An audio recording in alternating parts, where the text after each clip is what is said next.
Good afternoon po sa ating lahat. Ay, Good afternoon.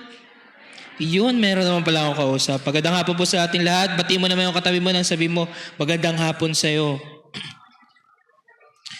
Ayan. We are on our second week of our topic, what we talk about, love the city. So why we are talking about this for the 3 weeks. Last week pinag-usapan natin yung puso ng Panginoon. What kita natin yung habag niya sa kanyang mga kanyang pinili, yung kanyang sambayanan sa atin. And now we're going to talk about his heart. Again, his generous heart. Bakit natin to pinag-uusapan? Because we believe we exist as a church. We exist to honor God by establishing Christ-centered, Spirit-empowered, and socially responsible churches and campus ministries in every nation. Let's focus on socially responsible. God didn't just call us to gather every week to meet new people. Tinan mo yung katabi mo, kakilala mo ba yan? Kung medyo hindi, mamaya I hope makausap mo, or kung medyo kakilala mo na yun, lagi mo na siya nakikita, I hope huwag kang magsawa na makita siya. But dito sa serye na to, pinag-uusapan natin yung puso ng Panginoon. God's heart is always for the lost, the last, and the least. Kumbaga, ang Panginoon, ito lagi yung gusto niya. Ito yung lagi niyang inaabot. And know this, church, we were once the lost, the last, and the least. Ikaw yung inabot niya. Ikaw yung unang inabot niya. Ikaw yung unang natagpuan niya.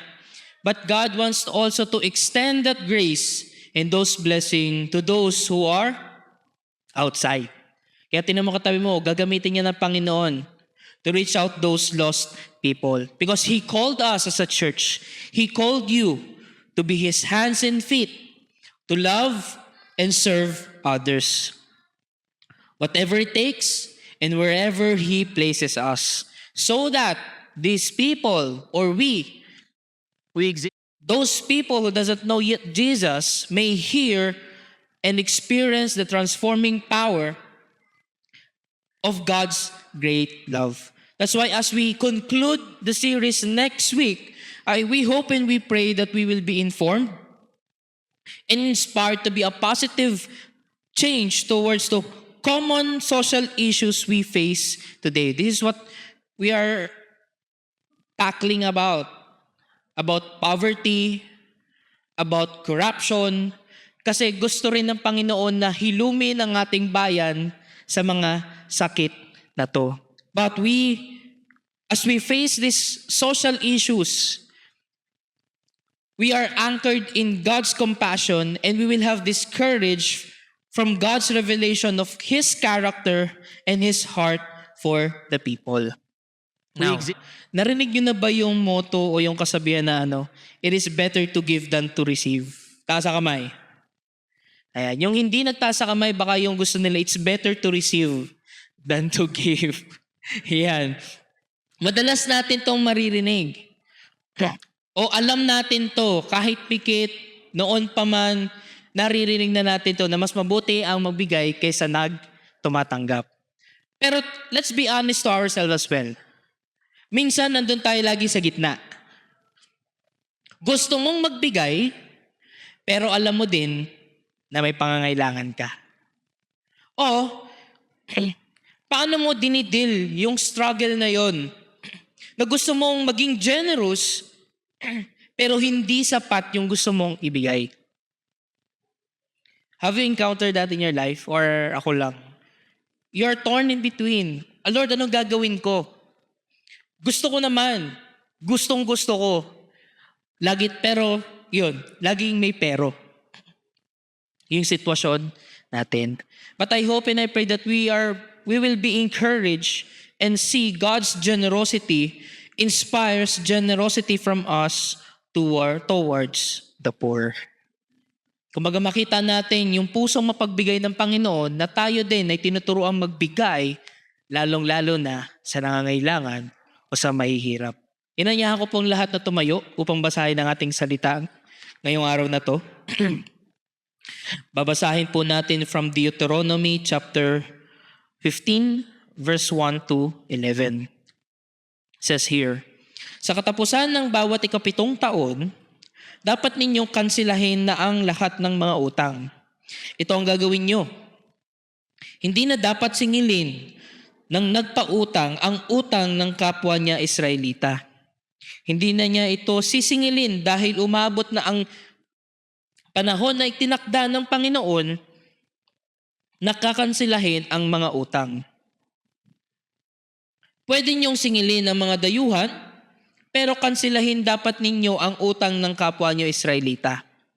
Kailangan walang maging mahirap sa inyo sa lupaing ibinibigay sa inyo ng Panginoon na inyong Diyos na inyong aangkinin. Dahil tiyak na pagpapalain niya kayo, basta sundin niyong mabuti ang Panginoon na inyong Diyos at tutuparin ang lahat ng utos na ibinibigay ko sa inyo ngayon. Verse 6, pagpapalain kayo ng Panginoon na inyong Diyos ayon sa ipinangako niya sa iyo. Says here, maraming bansa ang mangungutang sa inyo, pero kayo ay hindi mangungutang. Pamamahalaan ninyo ang maraming bansa, pero hindi kayo mapamamahalaan. Kung may mahirap sa bayan ninyo, sa lupain binigay sa inyo ng Panginoon na inyong Diyos, huwag kayong maging maramot sa Kanya, kundi maging mapagbigay kayo at pautangin ninyo siya ng kanyang mga pangangailangan.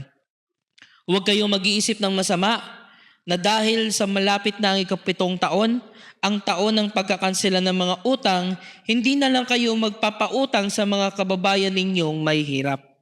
Kapag dumaing sa akin ang mga may hirap na ito dahil sa inyong ginawa, may pananagutan kayo. Magbigay kayo, says here, sa kanila ng bukal sa loob. Kung gagawin niyo ito, pagpapalain kayo ng Panginoon na inyong Diyos sa lahat ng inyong ginagawa. Hindi maiiwasan na may mahirap sa inyong bayan, kaya inuutusan ko kayong maging lubos na mapagbigay sa kanila. Let's pray. Lord, we thank you. We receive your word today. And I pray, God, that you would open our hearts to see your generosity.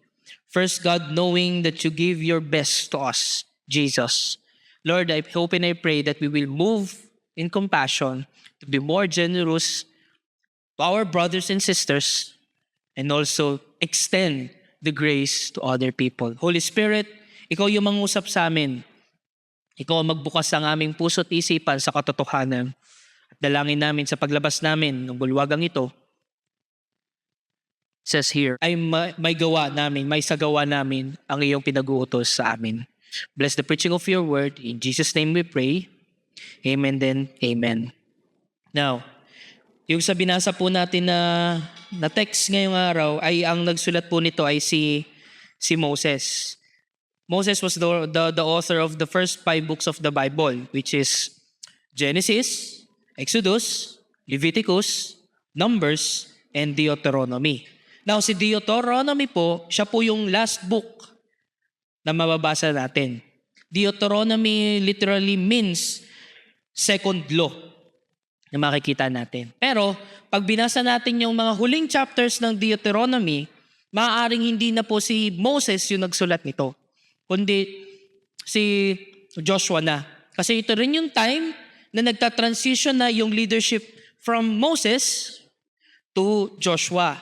Kasi ito rin yung time na tatawid na po sila, pupunta na po sila sa lupang pangako. At ito po ay sinulat para sa mga taga-Israelita upang magbigay paalala ulit sa kanila kung ano ang ginawa ng Panginoon sa kanila ever since from their slavery from Egypt, nung pinakawala po sila ng Panginoon.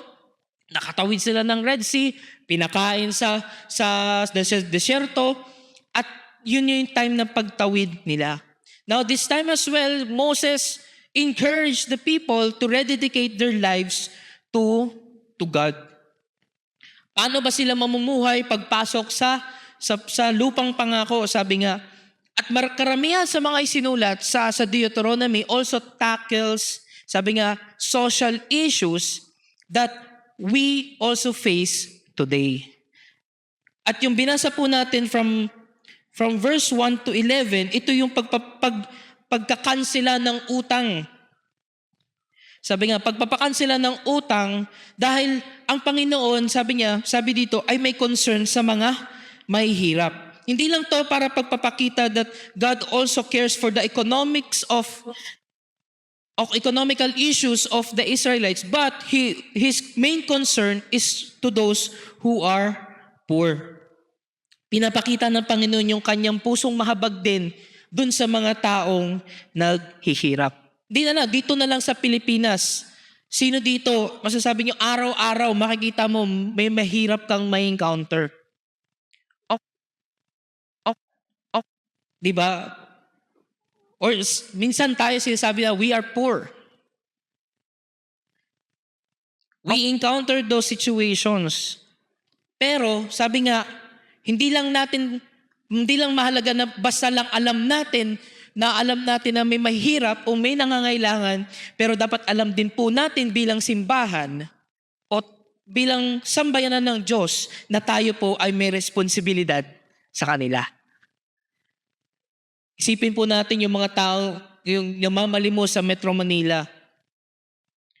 Doon sa mga rural areas na alam natin na naghihirap, they are living their life to meet their daily needs. Dito na lang po sa Lokban, pagpunta mo ng bayan, pag may fiesta, alam mo meron ka na namang makikita na nangihingi na mamalimos. These are not just statistics that we are seeing every day. But these are people. These are people made in God's image whom we are called to help. At titingnan po natin ngayong araw na to. We will explore how God's generosity should inspire us to respond to poverty with open hands and hearts.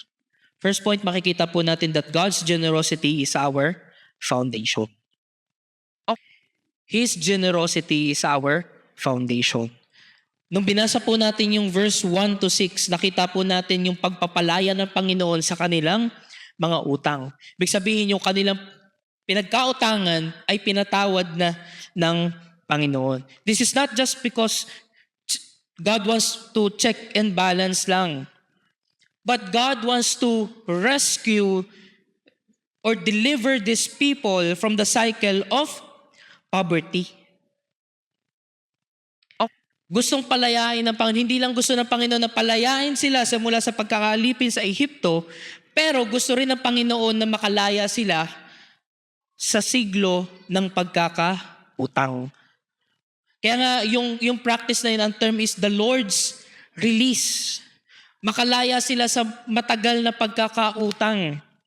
Every 7th year, they are being released from those debts.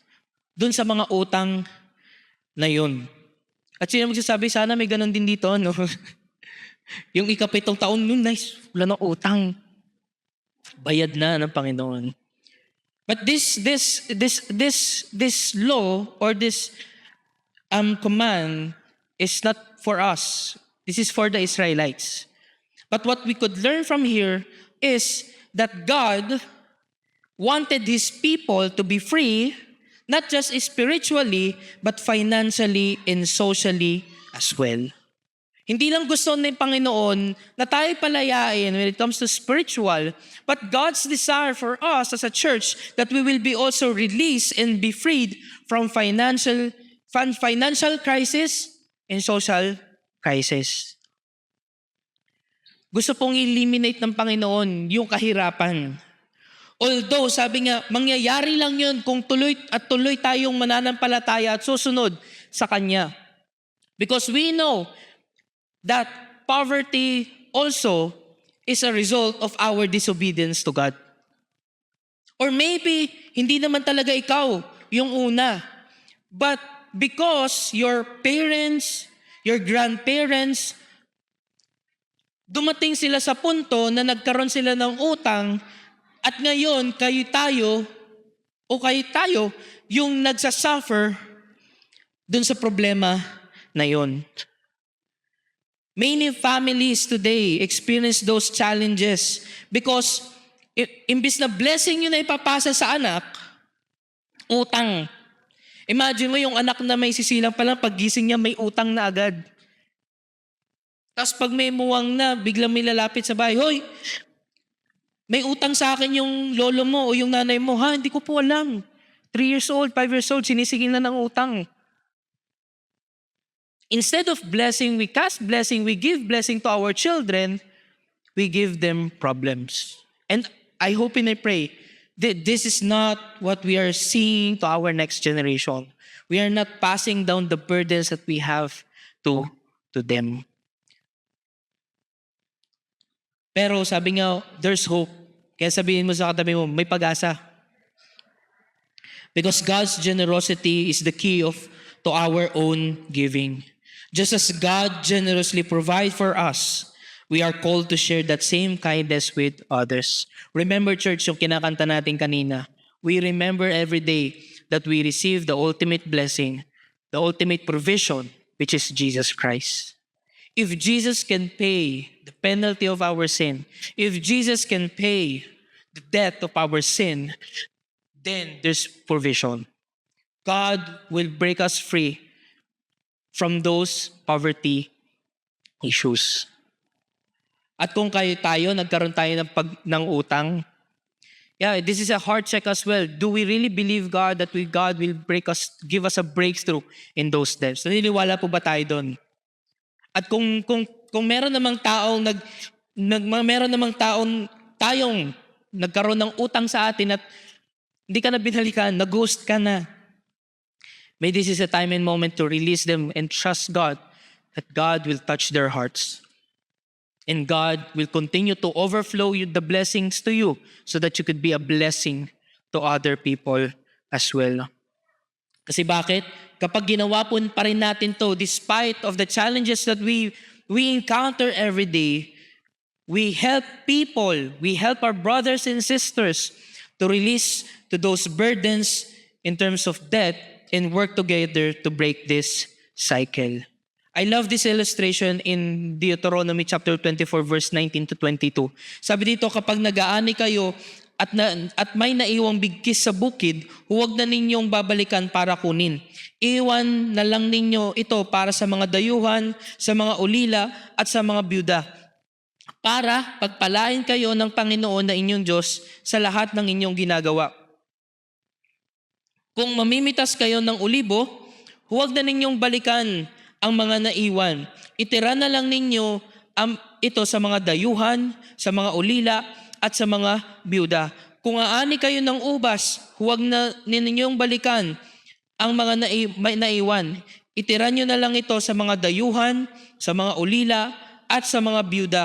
Alalahanin ninyo ang mga naalipin kayo ng mga noon sa Ehipto. Ito ang dahilan kung bakit inuutusan ko kayong gawin ito. God is commanding His people. 3 times sinuulit doon. Kapag meron kayong ani, kapag meron kayong minatira pa sa inyong sakahan, huwag nyo nang balikan. At anong gagawin? Ibigay nyo na lang. Sa kanino? Sa mga dayuhan, sa mga ulila, at sa mga byuda. Those times, they are considered as the poor. Wala silang source of income at time.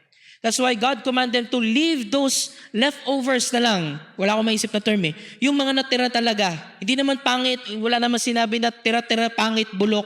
Pero kung ano yung natira doon sa sakahan, iwan nyo na lang para sa kanila. God's command His people to leave part of their harvest to the poor.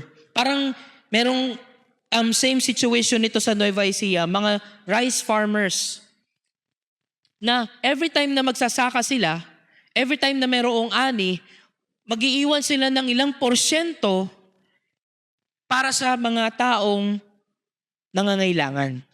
They will leave a percent of their crops for the less fortunate in their community. Naintindihan nila na sobra-sobra na yung nakukuha nila. Minsan nakakapanood pa tayo sa balita, di ba, na yung sobra ay tinatapon na lang.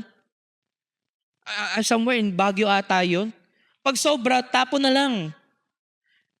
And to be honest with you, yung puso ko, sabi ko, grabe.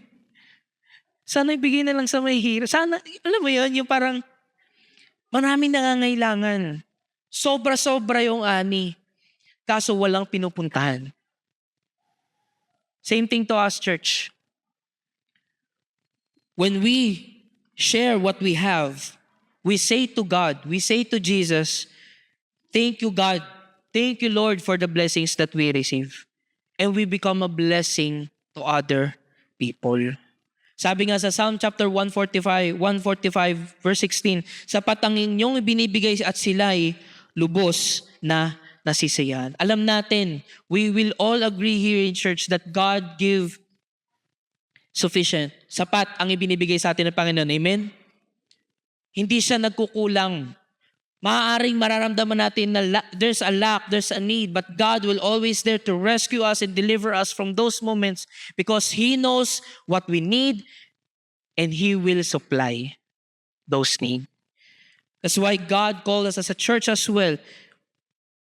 As we experience the great generosity of God through Jesus, we can also share what we have to those who are in need. Sabi nga 2 Corinthians chapter 8 verse 9, sapagkat alam ninyo ang mga biyayang ipinakita sa ating Panginoong Hesukristo na kahit na mayaman siya doon sa langit ay nagpakadukhad siya dito sa mundo alang-alang sa atin para sa pamamagitan ng kanyang kahirapan ay magiging mayaman tayo or maging mayaman tayo. Kaya yung katabi mo, tingnan mo. Kung natanggap niya si Kristo sa kanyang buhay, ibig sabihin siya ay mayaman. Kaya sabi mo sa katabi mo, mayaman ka. Because when we receive Jesus, sabi nga, in exchange of His richness in heaven, He chose to be here to live a lowly life. To mingle with us. And what He gave to us? His blessings. Ganon ka po kamahal ng Panginoon, kapatid. To the point nga, sabi nga, kinansilan niya yung utang natin sa Kanya. That's why I hope and I pray this foundation will be our standing point of how can we give to the poor, of how can we bless other people, our brothers and sisters, and also those who are outside. Just as God forgave our debts, we are called to extend grace to those in need, helping them break free from the chains of poverty. Dahil naranasan natin yung pagpapatawad sa atin ng Panginoon, gagamitin ka rin, kapatid, ng Panginoon upang palayain yung mga taong kilala mo na alam mo naghihirap talaga, para palayain sila sa kahirapan. And if God's generosity is our foundation, then God calls us to open our hands and hearts.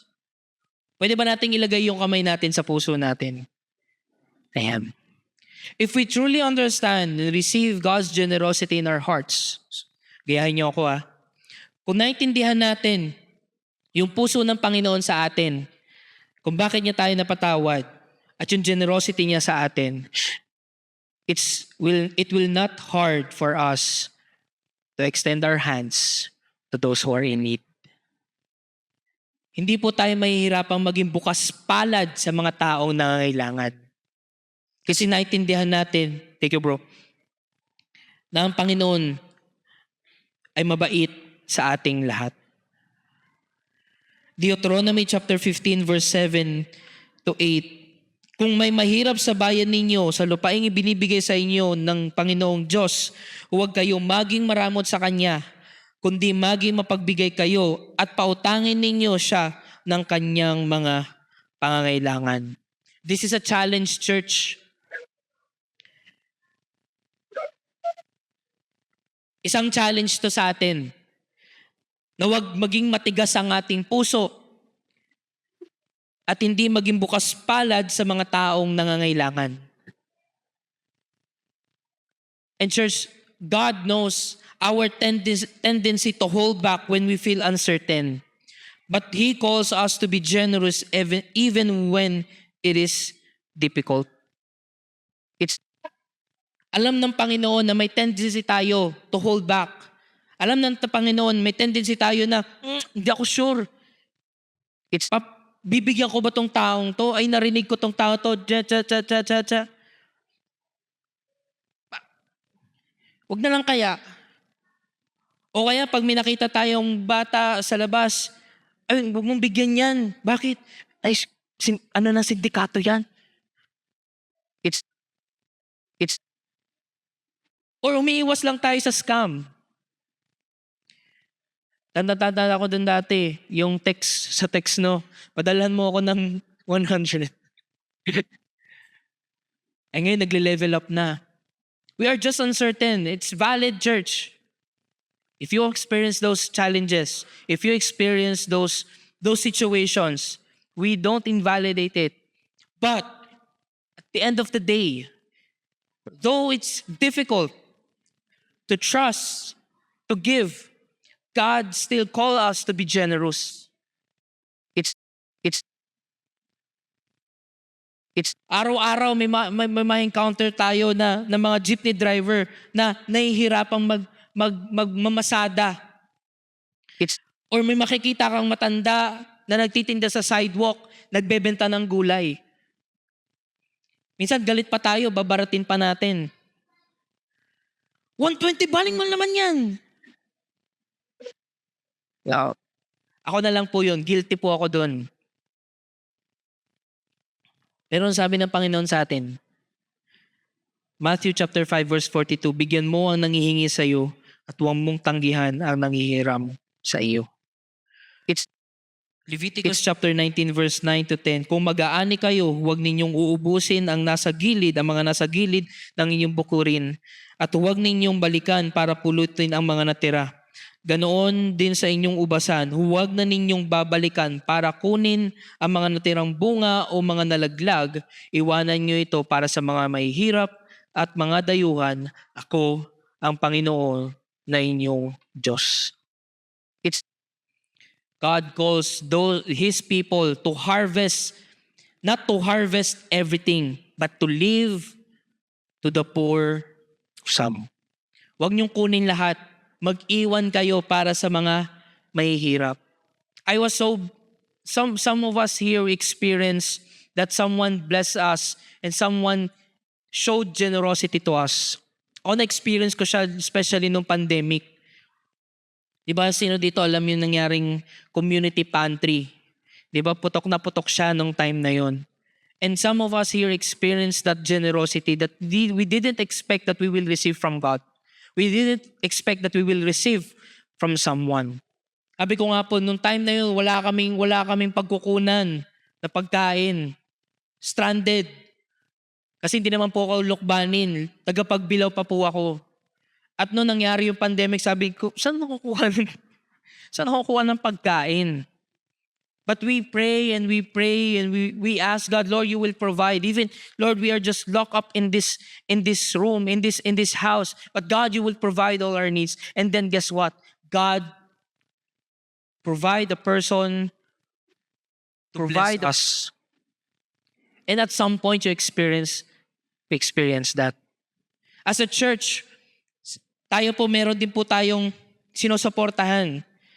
As an Every Nation, as Victory, yung pinanood po natin kanina, Real Life, those people, those students are, let's say, hindi po nila kaya makapag-aral in college or in school. But our hearts, we know that our hearts is for the next generation. That's why we will provide what they need so that, diba? So that one day, as we change a life, we could see a changed nation. Yung kanina po, yung nag-transition, he is one of our real life scholar. Some of the attendees here are real life scholar. We are blessing them because we believe that as we aid their needs in their financially, it will not be a hinder for them to believe and to dream for big things and believe that God will provide all of their needs. Ganun po yung ginagawa natin bilang simbahan. May responsibilidad po tayo na sinasagot o pinananagutan dahil ito po ay panawagan sa atin ng Panginoon. We care for our neighbors, church. Sabi nga sa amin dati ni Bishop Perdita, non-verbatim na to ha, pero ito may isa sa mga tumatak sa amin nung nagtuturo siya sa amin sa school.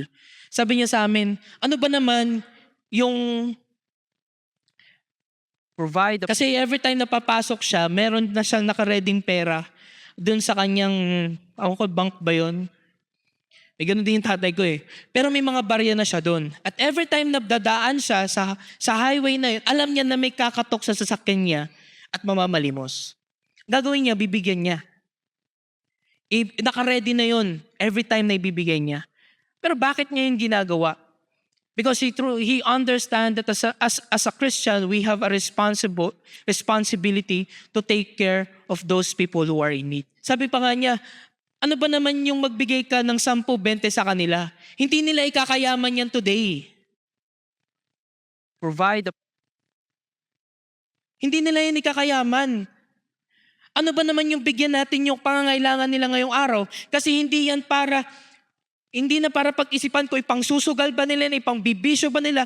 Pero alam natin, sa isip at sa puso natin, kaya sila nanghihingi kasi kailangan nilang kumain today. Pag-iisipan pa ba natin? Kailangan mapunan yung kanilang pangangailangan ngayong araw. Kailangan nilang makakain ngayong araw. Kailangan nilang kumayod, magkaroon ng enerhiya ngayong araw na to. That's why they are asking for us to give. Pagdadamutan mo pa ba? Pagdadamutan pa ba natin? Those people who are selling on the sidewalks, they're not selling yung binebenta nila para maging mayaman ngayong araw na to. They're selling because they want to meet their daily needs. Kanina nga may kausap po ako na church member. Sabi niya, naalala daw niya yung tatay niya. Kasi every time na may magbebenta doon sa tatay niya, kahit, alam mo yun, full stock na yung bahay nila ng gulay, bibili pa rin siya doon sa naglalako. Yung sasabihin, boss, ito na lang, pauwi na kasi ako eh. Ito gulay. Bibilhin pa ng tatay niya. Naintindihan niya na, kaya pala yun ginagawa ng tatay ko. Kasi naintindihan na yung binebenta nila sa pang-araw-araw ay para ma-meet yung kailangan nila ngayon. We are not saying na hindi sila sasagana sa buhay, pero kung pag-iisipan pa natin sila ng masama, at yun yung maghihinder sa atin na hindi magbigay, church, remember that our resources aren't just for us. They are meant to be shared, ensuring that no one goes hungry. Kung ano man po yung natatanggap natin na pagpapala sa Panginoon, hindi lang po ito para sa atin, pero para din po ito dun sa ibang nangangailangan para masigurado po natin na walang magugutom. If you're a parent here, do you want your children experience yung hunger?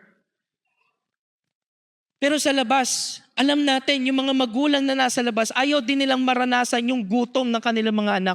Pero wala silang magawa, kundi ito lang. At dapat ba nating hindi tulungan sila? Think about it. Sobra tayo nabe-bless ni Lord. Minsan may post pa tayo. Pero pag meron tayong nakikita sa labas, iniitsapwera na lang natin. Sa atin pa nagmumula yun. Remember, church, charity originated from Christians, from believers. Remember when nung Acts, sabi doon, Nung nakita ng mga tao na maraming nangangailangan, anong ginagawa nila nung time na yun? They are selling their possessions and giving to those who are in need. Pero nakakalungkot isipin, sa panahon natin ngayon, kung sino pa yung Kristiyano, siya pa yung matigas ang puso at sarado ang palad. Provide. When I was reading this, even ako po ay naparepent. Akala ko generous na ako. But God really searched my heart. Mark, may ganito ka pa ring issue. May ganito ka pa ring judgment pag may nakikita kang mahirap sa labas. And Lord, sorry. Akala ko mabait na. Akala mo generous ka na. But, hindi pa pala. But it's not too late. It's not always too late. Hindi ko po kayo pinapagalitan. Pero hayaan lang po natin nakalkalin ng Panginoon yung ating mga puso. Kasi sabi doon, Proverbs chapter 19 verse 17, kapag tumutulong ka sa mahirap, para ka nagpapautang sa Panginoon dahil ang Panginoon ang magbabayad sa iyo. Imagine, when we are helping other people, when we are helping those who are in need, para daw tayo nagpapautang sa Panginoon at siya ang magbabayad sa atin. God calls us to open both our hands and hearts to these people, to give without hesitation. Again, to give without hesitation.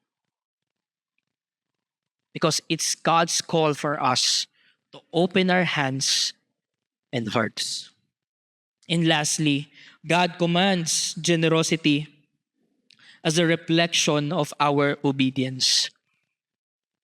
Makikita po natin sa binasa natin from verse 9 to 11, God gives a warning to His people for not being generous. Maaring tayo, kaya tayo nahihirapang magbigay kasi sabi nga natin, ba't tayo magbibigay? Kasalanan naman niya. Utang ng utang, di naman kaya magbayad. Huwag mo nang bigyan. At pag yun lagi ang iniisip natin o yung lagi tumatatak sa atin, una nating nire-reduce sa utak natin, ang nangyayari, nahihirapan na tayo magbigay din sa tao. But we are not to invent reasons for ignoring the people, but we are here to respond to their needs no matter who or what was responsible for their condition. Because whether it's fear of our own lack or suspicion about how our help will be used, these excuses can stop us from giving. Lagi, saan mo gagamitin? Pag hindi naman okay, wag mo nang bigyan. Laging ganun yung iniisip natin. Well, valid naman siya. But if we truly trust God that these people who are in need will use those resources that we share to them in a good way, then there's nothing to worry about. Yes, may mga experiences tayo na hindi maganda, pero hindi po lahat ay ganun. Madalas tayo naka-experience ng scam, ng panloloko, tapos iniisip natin, kaya hindi na ako magbibigay ng next time kasi may ginangyari sa akin ganito. Again, valid siya. And I pray that God will double kung ano yung nawala sa atin, 100-folds. But I hope and I pray, as God blesses us, it will not hinder us to give again. To be generous again. To help those people who are in need. Because God commands us to be generous as a test of our obedience and trust in Him. Nagtitiwala ka ba na si God ay magbe-bless sa'yo? If we believe that God will bless us, then we need to trust God as well as we bless other people. Kaya nga sabi sa James chapter 2 verse 15 to 17, halimbawa, walang maisuot at walang makain ng isang kapatid at sasabihin mo, pagpalain ka ng Diyos at hindi ka sana ginawin at magutom pero hindi mo naman siya binigyan ng kailangan niya, may nagawa ba itong mabuti? Ganon rin ang pananampalataya. Kung hindi ito kinakatkitaan ng mabuting gawa, wala itong kabuluhan. 1 John chapter 3 verse 17 to 18. Kung meron man sa atin ang nasa mabuting pamumuhay at nakikita ang isang kapatid na nangangailangan, ngunit hindi naman niya ito'y tinutulungan, masasabi ba natin na sumasa kanya ang pag-ibig ng Diyos? Mga anak, huwag tayong magmahalan sa salita, kundi ipakita natin sa gawa ang natunay tayong nagmamahalan. Again, generosity is a command, is a responsibility, and not a suggestion. If God showed mercy and grace and His generosity to us through Jesus, He did not suggest na, save ko kaya to? Save ko kaya si Johnson? Desidido siya that I will save this person. He is decisive when He gave His life for us. And I hope and I pray sa atin din that it will not be a suggestion, an option for us to give. Yes, we will be wiser. We will be wise as we give. Pero hindi po tayo tatalikod sa utos ng Panginoon na magbigay. Kaya, di ba, sa church din po natin in Victory, ito pong Love the City tagline happens every time that there's a calamity. And not just in calamity, but as we live out a life of being a social responsible churches, nangyayari po to. Katulad na lang nung nangyaring bagyo in Metro Manila. Marami pong simbahan sa Metro Manila ang talagang ipinakita ang kanilang puso para dun sa mga nangangailangan. Ano pong ginawa nila? Nagbigay po sila ng supplies. Nagbigay po sila ng makakain dun sa mga taong alam nilang labis at lubos na salanta ng bagyo. Yung tipo talagang lumubog sa baha yung kanilang mga bahay. Because we truly understand that we are not just here to meet every week, Sunday after Sunday, just to be blessed, but we are called to go out and to bless other people, to bless our brothers and sisters. Madalas alam natin, God is impressing you to give to that person. But sometimes because of our past experience and histories, it is being hindered. At ano na gagawin natin? Pagpipray kita. Wala namang masama sa prayer, but if God is calling us to give, then give. O madalas na-experience natin na may lalapit sa'yo, mangungutang. Alam naman natin na kailangan. Pero anong gagawin natin? Diba, imbis na pautangin natin, God, speak to me. How much? And ibigay natin. Hindi na lang utang. I-bless na natin. Maaaring hindi same amount yung ibigay natin of what that person is asking, but we could bless them. Maaaring hindi ito yung inihingi mo, inaas mo sa akin, na utangin mo, pero wag mo nang bayaran, ibinibigay ko na sa'yo. Because this is God's heart for me to be generous and to bless you on your times of need. This is God's heart for us to be generous. And how the church, as I end, lapit na po tayo matapos, how the church can help the poor? Una, show love. Itrato po natin ng may respeto at ng may malasakit yung may hirap. Huwag po natin silang itsapwerahin. Huwag po tayong tumingin na sila ay mababa at tayo nakakaangat sa buhay. Remember, we were once on these places before. But God so truly blessed us that He elevate us and we want to help them. Extend our hands and feet, our hearts, to reach them, for them to know Jesus. At the same time, we teach hope.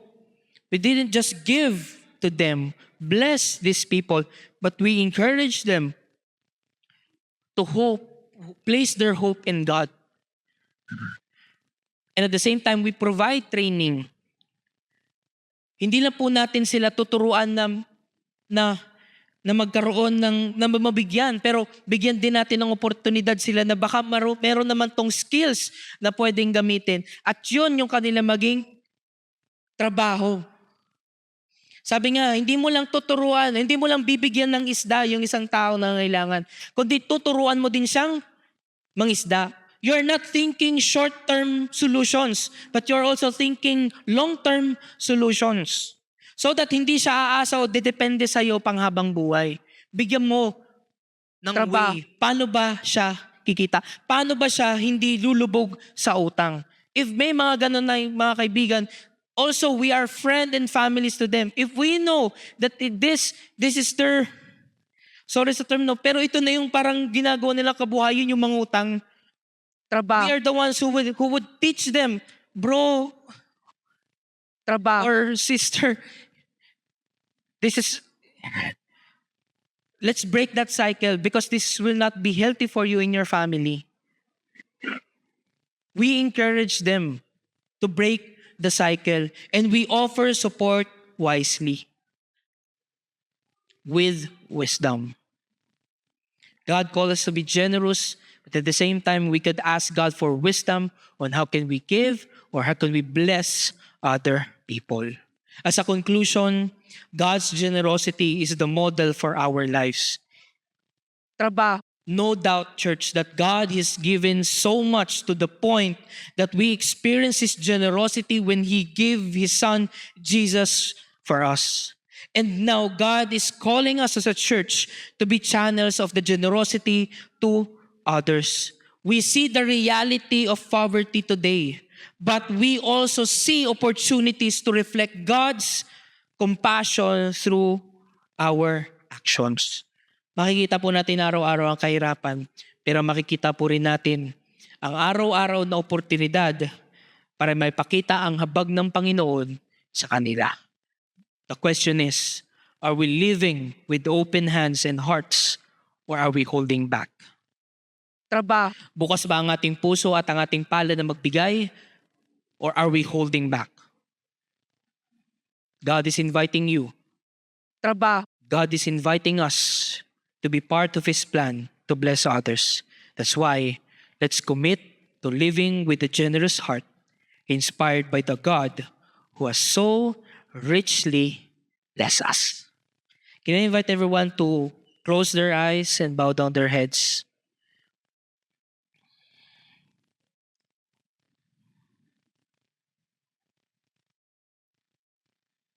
Trabaho. Father, we thank you, God, today. Trabaho. Truly, Lord, that we experience your generosity. First and most foremost, God, through Jesus, who gave His life for us.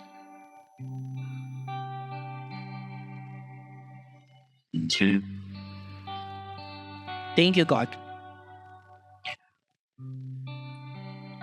There are no words that we could express but to take this time to thank you. Kasi ikaw, Panginoon, hindi mo kami pinagdamutan. Hindi ka naging maramot sa amin. Kaya naman, Panginoon, turuan mo din kami maging mapagbigay sa mga nangangailangan. Lord, sorry.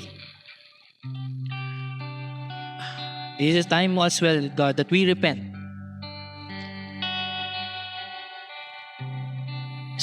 Some of us here, maybe you are having a hard time to grasp this truth that God calls us to be generous because some way at some point you experience something bad. I don't know, niloko ka na. Para sa mga, siguro ikaw yung nagpautang, maaring niloko ka na, o maaring ikaw yung nagbigay, pero na-scam ka. Maaring may mga oras na to na nahirapan ka na magtiwala. But as we come to God, change our mind, let Him transform our hearts. God, may you heal us from this brokenness, God. And if you're this person naman na maybe ikaw naman yung may pagkakautang, You're asking God, Lord, kailan ba ako makakaahon sa pagkakautang na to? Maybe God wants to impress you first that before you receive that miracle, that deliverance, God maybe wants you to understand that God wants to cancel or pay the penalty of your debts, which is sin. Jesus came here on earth to die for our sins, to be the living sacrifice for us, to pay that penalty. And God wants us to trust Him, to give our life to Him. If you are that person, maaari ikaw yung nagpautang, but you now understand that Jesus already paid that price. God is inviting you today to receive Him, to accept Him as your personal Lord and Savior. God is now releasing you. God is now releasing you from those debts. God is releasing you right now from that bondages. If you may be, hindi mo naman to pagkakautang, pero dahil naipasa ng magulang mo, ng tatay mo, ng nanay mo, ng kamag-anak mo, God is releasing you right now. And I hope and I pray that you will continue to declare this to your life. If you are this person, can you pray with me? Lord, thank you. Thank you, God, for releasing me. From releasing me those debts. But most and foremost, God, thank you, God, for now you are releasing me from the penalty of my sin. Today, God, I say sorry to you. Sorry, God, if pinili kong tumakbo, papalayo sa iyo imbis na lumapit sa iyo. This time, God, I'm coming to your presence, accepting you, God, as my personal Lord and Savior. If you are this person, can you raise your hand so that we could pray for you? Yes. You know that you are this person. God, thank you for right now you are releasing them. You are releasing them from those bondages.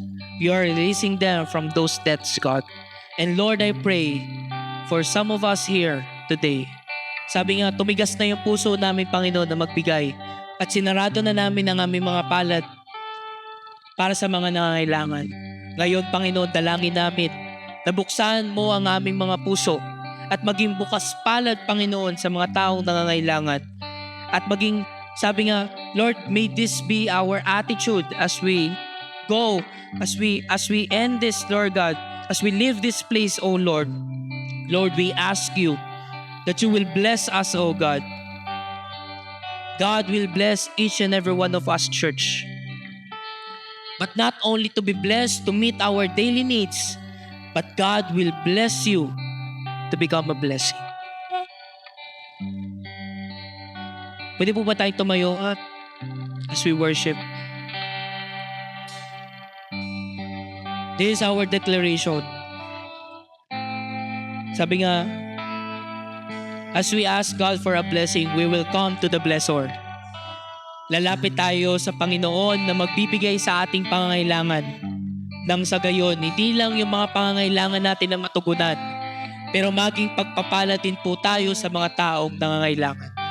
As we sing this song, let's be our declaration that the blessings of the Lord will not just retain in us, on us, but will overflow to those who are in need. Let's sing this song.